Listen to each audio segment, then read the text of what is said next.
சென்னையில் 11 வயது சிறுமிக்கு பாலியல் தொல்லை தந்த அவரது பெரியப்பா மகன் உள்ளிட்ட மூவரை காவல்துறையினர் கைது செய்துள்ளனர். சென்னையில் வசித்து வந்த ஒரு தம்பதி மது போதைக்கு அடிமையானவர்கள் என கூறப்படுகிறது. இவர்களின் மூத்த மகள் அரசு பள்ளியில் 5ஆம் வகுப்பு படித்து முடித்துவிட்டு 6ஆம் வகுப்புக்கு செல்ல உள்ளார். 11 வயதான அந்த சிறுமி தனக்கு கடுமையான வயிற்று வலி இருப்பதாகவும் பிறப்புறுப்பில் வலிப்பதாகவும் சித்தியிடம் தெரிவித்துள்ளார். மேலும் பெரியப்பா மகன் தன்னிடம் தவறாக நடந்து கொண்டதாகவும் தொடர்ந்து இதுபோன்று நடப்பதாகவும் கூறியுள்ளார். புகாரின் பேரில் சிறுமியை அழைத்துச் சென்று விசாரணை மேற்கொண்டதில் பல அதிர்ச்சி தகவல்கள் வெளிவந்தன.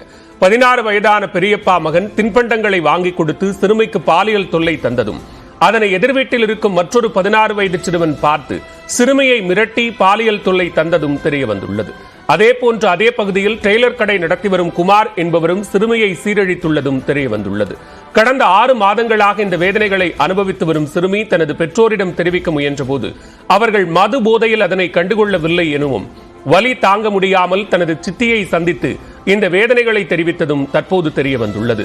இது தொடர்பாக போக்சோ சட்டத்தின் கீழ் வழக்கு பதிவு செய்த காவல்துறையினர் சிறுமியின் பெரியப்பா மகன், பக்கத்து வீட்டு சிறுவன், டெய்லர் குமார் ஆகிய மூவரை கைது செய்து விசாரணை மேற்கொண்டு வருகின்றனர்.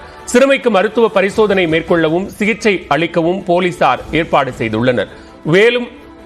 வேறு யாரெல்லாம் இதுபோன்று சிறுமியிடம் தவறாக நடந்து கொண்டுள்ளனர் என்ற விசாரணையை வில்லிவாக்கம் காவல் நிலையத்தினர் விசாரணை மேற்கொண்டு வருகின்றனர்.